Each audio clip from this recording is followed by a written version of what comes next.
Global News? Yes, I think I read an article that you wrote the other day. Oh, good. Yeah. Tom Hansen, Tom also Hansen. Global News. Yeah, I think you wrote an article too. Yeah. Oh yeah, sure. Assalamualaikum. Alaikum assalam. My name is Aifat, and I'm from Al Jazeera. Oh, great. Were you the one that was searched this morning? Yes. Okay, I'm very sorry about that. Our soldiers tend to treat reporters and civilians in two different manners. I'm afraid sometimes we look at reporters as combatants against us a little bit. Okay. But I apologize about that, and the Colonel has made personally sure that that will not happen again. Captain, what's your first name? Travis. Travis? Yes. Where are you from? I'm from Missouri. Whereabouts? Salem. It's a small town. Salem? Yeah. Thank you. Salem, Missouri. Where's Salem? Midway between Springfield and St. Louis. Okay. Okay.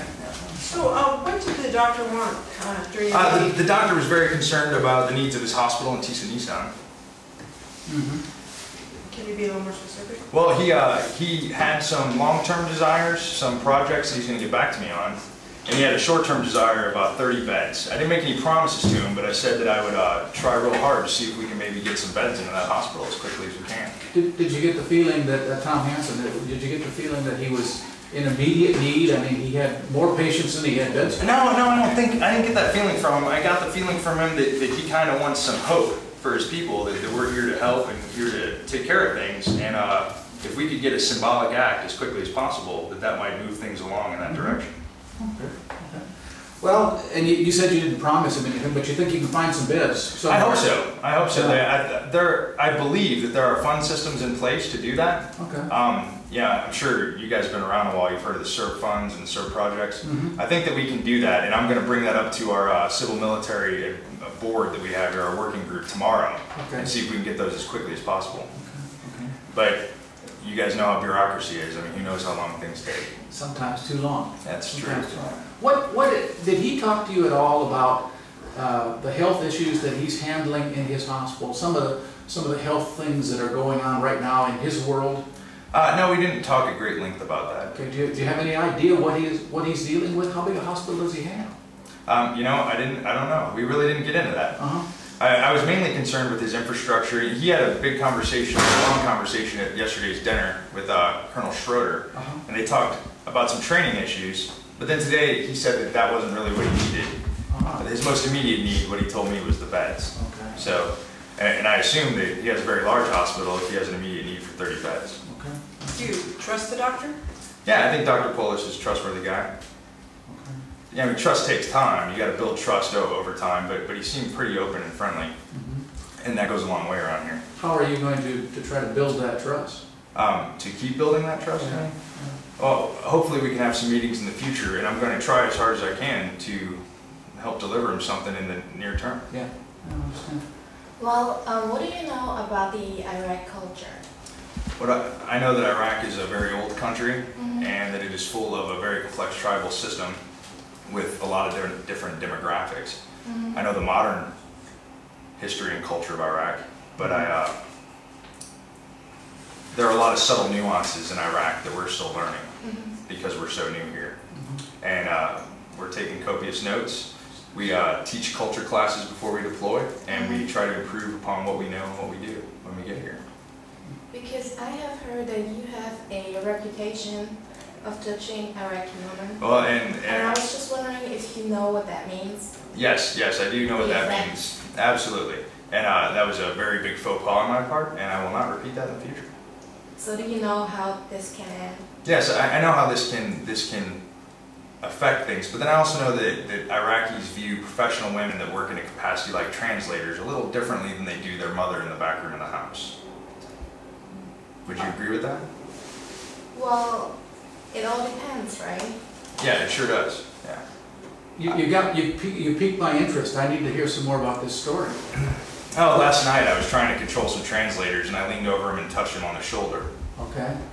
And because the dignitaries that we deal with bring their own translators, it makes things a little difficult to control their translators. Our translators we can control very easily. But the interesting thing to me is that they always have female translators. I would think that in such a dangerous place, if women are so highly valued, they wouldn't have them and bring them out. What did you learn from the incident? What I learned from the incident is not to touch the Iraqi women. And I'm glad that it happened in a setting that wasn't out in public and in the open, where it could have been observed by somebody who would have had violent tendencies towards us. Can you tell us what happened? What happened at that time? Oh, well, the translators did what I said, and then today, someone, people have brought it up.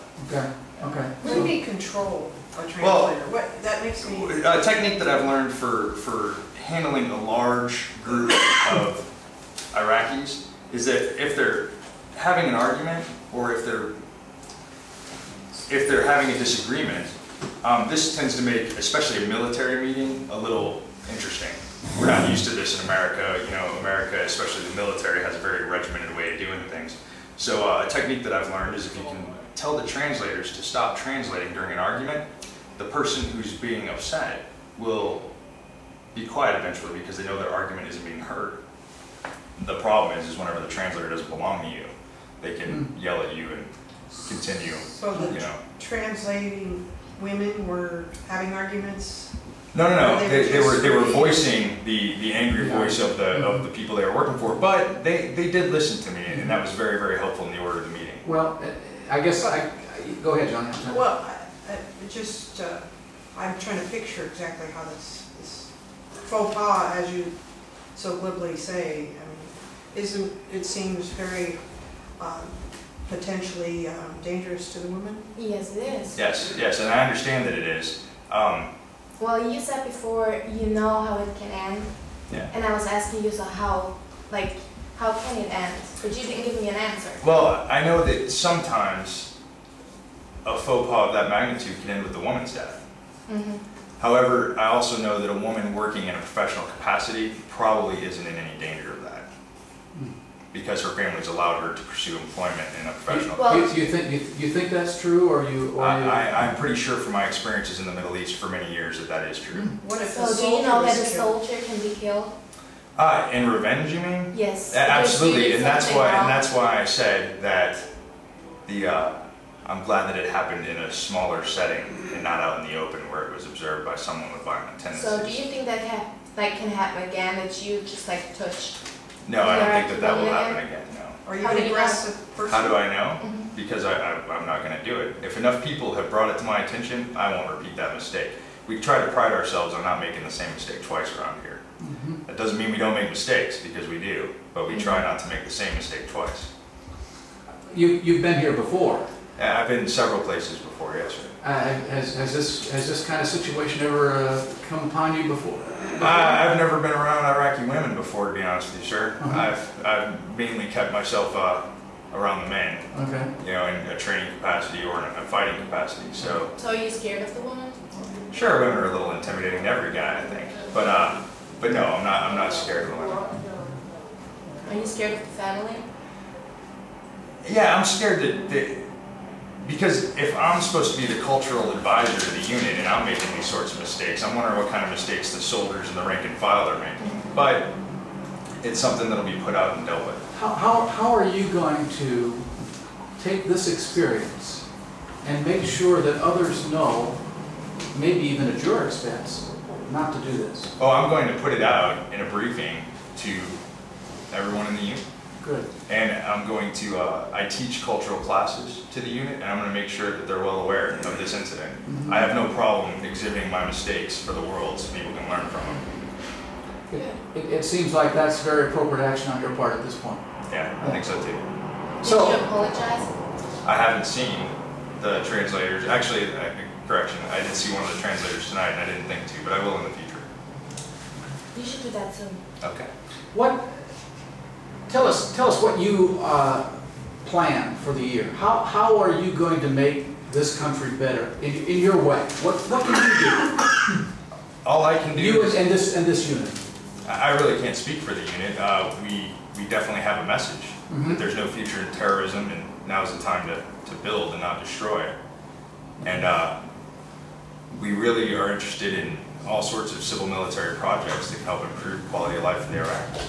Do you have some on that would be high on your list if you had the resources to do them? What would you like to do? I really can't speak for that right now because I mean, schools or hospitals, roads? we're always interested in those sorts of improvements, and you've seen them since the American Army's been in Iraq. And I fully believe that we will continue along those sorts of improvements, but I can't speak for them right now because I don't have them in front of me. Captain, do you like the Iraqi people? Yes, I love the Iraqi people. I think they're very proud people with a great passion and culture. And the ones that are standing next to us and fighting beside us are some of the best men around. You say you've dealt with Iraqi men frequently in your career? Yes. Well, yeah, actually, even the people who taught me Arabic were mainly Iraqi refugees. Oh, so you speak the language? Yeah, I try. You try. It's a difficult language. It's a difficult language. Well, that ought to put you head and shoulders above a lot of folks in your ability to communicate. Yeah, sometimes it gets me in more trouble than it does. It helps me out. Okay. I understand that. So, what are your plans like for kids? Do you have like any special plans for kids, young people, adults? I can't speak to that right now. I'm not aware of any, but I'm not the only one involved in civil military planning. And right now, somebody might be coming up with a good idea and forwarding it that I don't know about.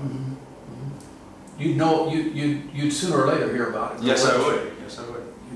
Do you have civil military teams that are out? Yes, we do. Can you describe a typical team?